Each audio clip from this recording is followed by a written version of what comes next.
Jurnalis Italia, Maurizio Pistocchi mengklaim bahwa dana investasi publik PIF Arab Saudi sedang mempertimbangkan kembali untuk mengakuisisi Inter Milan atau AC Milan, setelah menghentikan negosiasi untuk membeli Juventus. Seperti diketahui, PIF saat ini memiliki saham mayoritas di 4 klub terpopuler di Arab Saudi, yakni Al-Nassr, Al-Ittihad, Al-Ahli dan Al-Hilal. PIF juga merupakan pemilik dari salah satu klub Liga Premier Inggris, Newcastle United.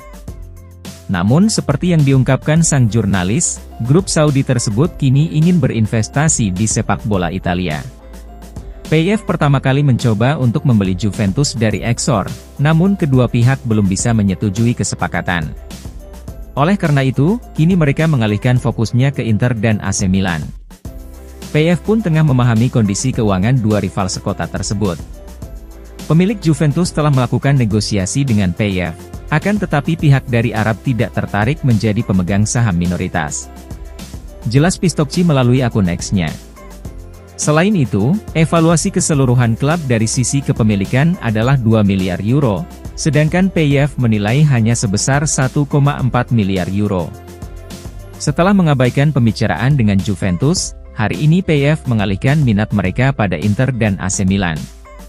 Bagi Inter, maka situasinya akan bergantung pada pembiayaan kembali pinjaman Oaktri senilai 275 juta euro.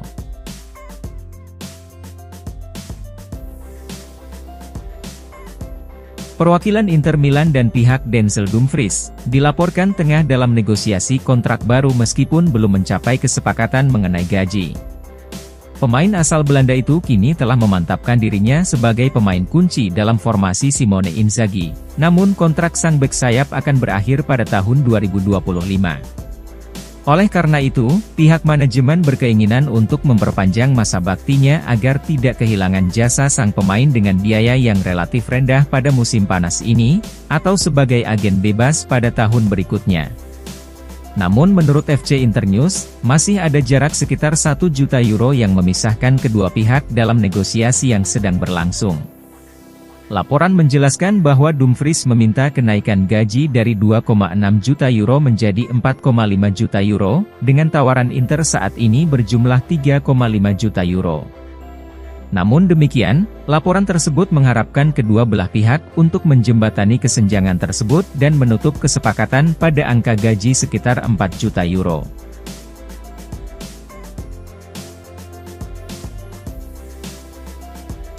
Pelatih Inter Milan, Simone Inzaghi akan membuat keputusan akhir terkait apakah akan memasukkan Alessandro Bastoni dalam perjalanan ke Napoli pada Sabtu pagi.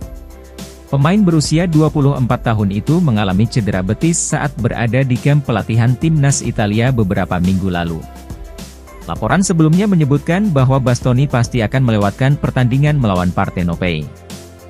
Namun, Sky Sport mengklaim bahwa pemain Italia itu masih berpotensi dipanggil. Sumber tersebut mengungkapkan bahwa Bastoni telah berlatih bersama rekan satu timnya pada hari Jumat, yang menandakan sang pemain telah mengatasi cederanya. Oleh karena itu, staf medis akan menilai pemain tersebut pada Sabtu pagi sebelum memutuskan apakah akan membawanya atau tidak untuk perjalanan ke selatan. Namun demikian, pihak klub tetap berhati-hati dalam hal ini karena betis bisa menjadi area yang sensitif, dan mereka bertekad untuk menghindari kekambuhan cedera. Laporan juga memberikan kabar terkini terkait kondisi Benyamin Pavard. Mantan pemain Bayern Munchen tersebut harus absen sejak mengalami cedera lutut saat melawan Atalanta bulan lalu. Akan tetapi, pemain berusia 27 tahun itu kini telah melepas penyangga lututnya dan akan bisa berlatih bersama rekan satu timnya setelah 15 hari.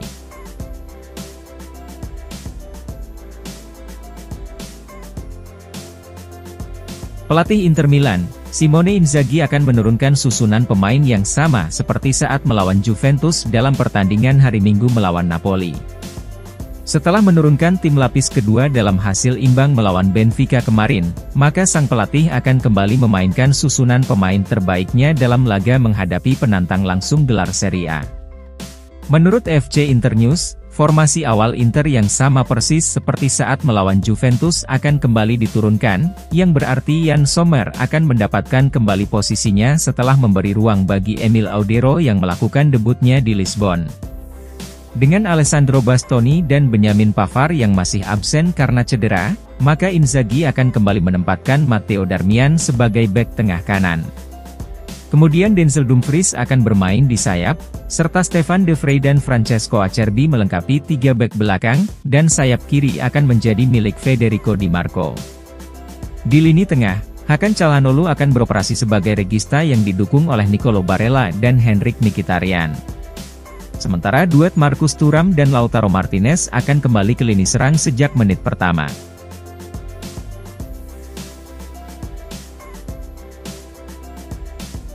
Inter Milan tertinggal 3-0 pada awal babak pertama saat menghadapi Benfica di Liga Champions. Setiap pemain yang diwawancarai mengakui bahwa ada banyak kesalahan yang terjadi, tetapi itu bukan terletak pada persiapan fisik, melainkan mental para pemain lapis kedua yang sejauh ini jarang diberi menit bermain. Di studio Sky Sport Italia, Giancarlo Padovan mengomentari hasil imbang tersebut.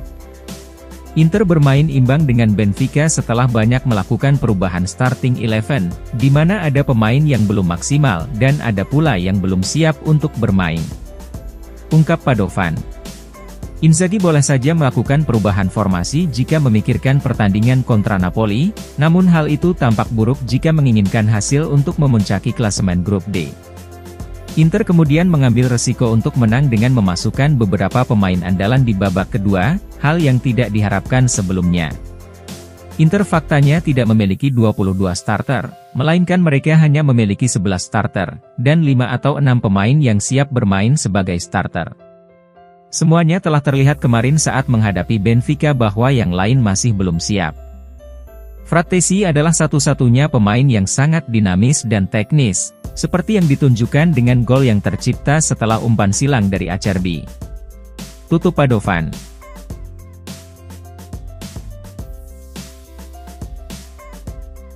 Inter Milan telah menjual Andre Onana senilai 50 juta euro ke Manchester United pada musim panas kemarin. Kiper asal Kamerun tersebut tampil agresif di bawah mister gawang Inter dengan membawa Nerazzurri ke final Liga Champions musim lalu. Namun di musim ini, semua tampak berbeda, dengan kritik pedas terus masuk mengingat dirinya telah kebobolan 16 gol dari 13 pertandingan bersama Setan Merah, dan hanya mencatatkan 5 nirbobol. Angka tersebut tentu sangat jauh dari apa yang ia catatkan saat masih memperkuat Inter. Terakhir, kesalahan Andre Onana pada laga kontra Galatasaray membuat Alessandro Costacurta berkomentar melalui studio Sky Sport Italia. Ya, bisa dibilang Onana kembali melakukan kesalahan. Penampilannya di MU menegaskan betapa kuatnya pertahanan Inter, dan saya yakin Inter memiliki pertahanan terkuat di dunia. Pungkas mantan pemain AC Milan tersebut.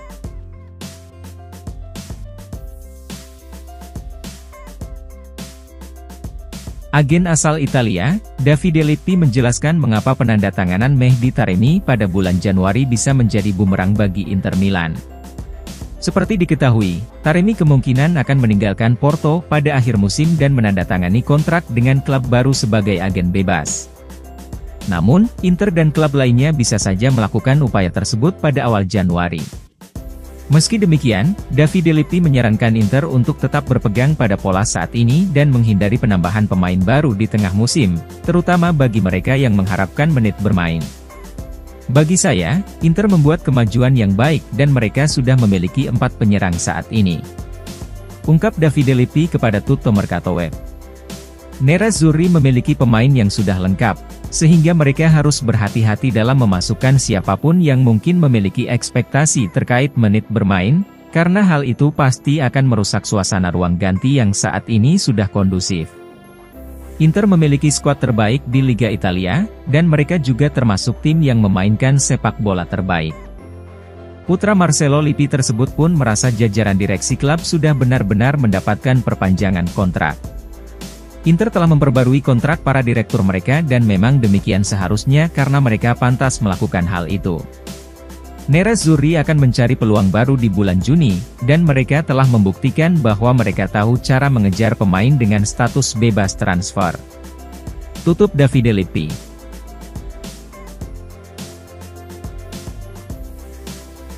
Dua penggawa Inter Milan, Federico Di Marco dan Henrikh Mkhitaryan dikabarkan akan menandatangani kontrak baru sebelum memasuki akhir tahun 2023. Menurut Sky Sport Italia, pihak manajemen sedang berupaya merampungkan perpanjangan kontrak kedua pemain tersebut dalam beberapa hari ke depan. Oleh karena itu, laporan meyakini jika pihak klub dapat menuntaskannya sebelum memasuki akhir tahun ini. Di Marco dan Mkhitaryan sama-sama menjadi starter reguler di susunan pemain Inter besutan Simone Inzaghi. Sang bek sayap adalah jebolan Akademi Muda Inter yang akhirnya kembali ke Appiano Gentile pada tahun 2021 setelah sempat beberapa kali dipinjamkan. Di Marco kini telah membuktikan dirinya sebagai protagonis di klub dan salah satu pemain terbaik untuk posisinya di Serie A bahkan di Eropa. Meski sisa kontraknya saat ini masih berlaku hingga tahun 2026, namun Inter tetap ingin memperpanjang masa tinggalnya dalam kontrak baru jangka panjang.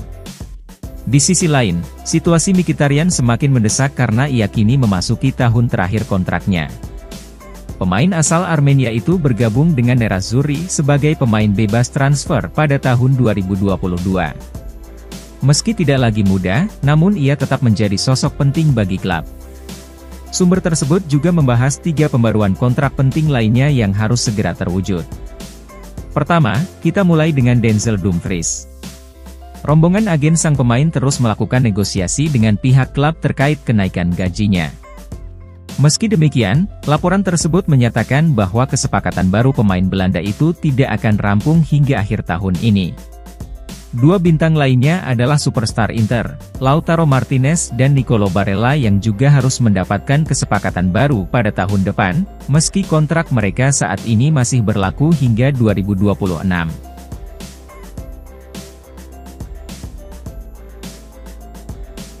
Gelandang Inter Milan, Davide Fratesi mendapatkan nilai tertinggi di antara rekan satu timnya saat menghadapi Benfica di Liga Champions. Pelatih Simone Inzaghi memulai laga dengan formasi lapis kedua dikarenakan Inter sudah lolos ke babak 16 besar. Namun, Benfica unggul telak di babak pertama dengan Joao Mario mencetak hat-trick melawan mantan klubnya. Meski demikian, raksasa Serie A itu kembali bangkit dengan menakjubkan di babak kedua. Marco Arnautovic, Fratesi dan Alexis Sanchez semuanya mencetak gol untuk mengakhiri pertemuan mendebarkan itu dengan hasil 3-3. Usai pertandingan, Gazzetta dello Sport dan beberapa media Italia memberikan Fratesi rating tertinggi di antara starting 11 Inter setelah mencetak gol dengan tendangan voli yang luar biasa. Marcus Thuram dan Nicolo Barella juga mendapatkan penilaian yang baik untuk penampilan mereka di babak kedua. Marcus Thuram melakukan aksi yang menyebabkan Inter dihadiahkan tendangan penalti yang berujung pada gol penyeimbang, sementara Barella hampir membuat Inter meraih kemenangan di waktu tambahan, namun tendangannya membentur tiang gawang. Sementara itu, pemain Inter yang mendapatkan rating terburuk adalah Christian Aslani dan Davy Klaassen.